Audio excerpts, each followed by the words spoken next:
DeSantis announced yesterday, and it wasn't amazing. He didn't do a really high energy job, and furthermore, it looked really poorly on Twitter and Elon Musk and his team because the Twitter space couldn't handle 700,000 people at once. Now, there's video on YouTube that was live that had millions. Like Red Bull had an event where they had 4 million people tuned in to a video at once, and they had no problems. And so it reflects poorly on Twitter. It reflects poorly on Elon Musk, and it reflects poorly on DeSantis because his team didn't prepare ahead of time. Seemingly, they didn't test if this would work out, and it just was a little awkward. I'm a huge fan of it. I'm a huge fan of cutting out the media and cable news to announce to the people directly that you're running for president. So in theory, it was my favorite thing in the world. In reality, it was not a good execution. However, there's money behind DeSantis' campaign, and I don't mean his donors. I mean the transgender issue, and especially with transing children.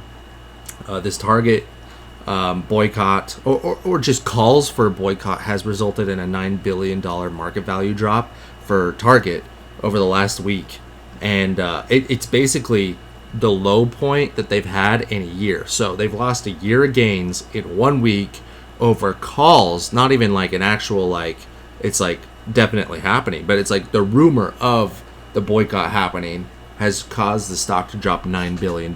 Now, I don't think that it'll stay down. I think that seems like a good opportunity to buy in, but if you are going to buy in, you got to be worried that that you're going to buy in and it's going to just keep on dropping, because if people are going to treat this the way that they treated Bud Light, and Bud Light right now, they're giving away their beer for free because it's so expensive, or it's more expensive to throw it away than it is to just hand it out for free, and so they're just giving it out for free to people if they want to be reimbursed immediately.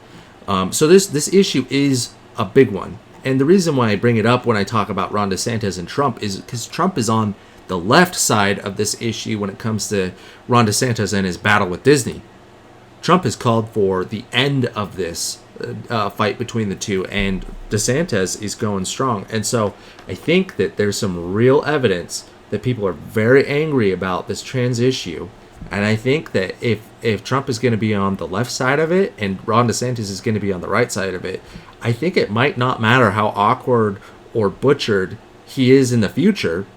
You know, that's to say he only deteriorates in the future and he's more and more awkward. It might be that this issue is so polarizing and so popular that Ron DeSantis can't be defeated. Now, I'm not saying that that's the case. I'm just saying that the money is saying that this is a significant issue, and Trump finds himself on the wrong side of that issue. Their rivalry is increasing. Trump keeps on sending out memes. He sent out a meme where there was Satan and Hitler and all these terrible people. Klaus Schwab, although not comparable to those people, he's not an amazing person. I don't like him. I really, really don't like him. And then, and it was basically Ron trying to announce his presidency, and all these evil people were trying to support him. And it was funny, but it wasn't amazing. There's other things. Well, that's really the only substantive thing that really matters, is that Trump's campaign is capitalizing on the failure of DeSantis' announcement yesterday. And it wasn't good. Anybody that tells you it was good is lying to you and lying to themselves, probably. It wasn't amazing, but it's not the end by a long shot. And there's money to say that the issue that Ron is on the right of is more popular than Trump's position when it comes to transgender LGBT stuff.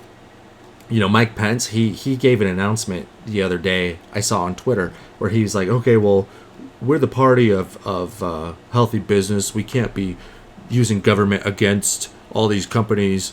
And I'm like, well, why do we have government if it's not to protect children and the innocent? You know, it's like, why do we have a government if we can't use the government to protect the innocent and the vulnerable and the defenseless? So I don't see, and I think a lot of people agree with that statement. You know, it's like, if you're just going to let companies and organizations and hedge funds invest in these things that are going to destroy children and destroy society, why do we have a society, that won't protect itself? So those are some of my thoughts.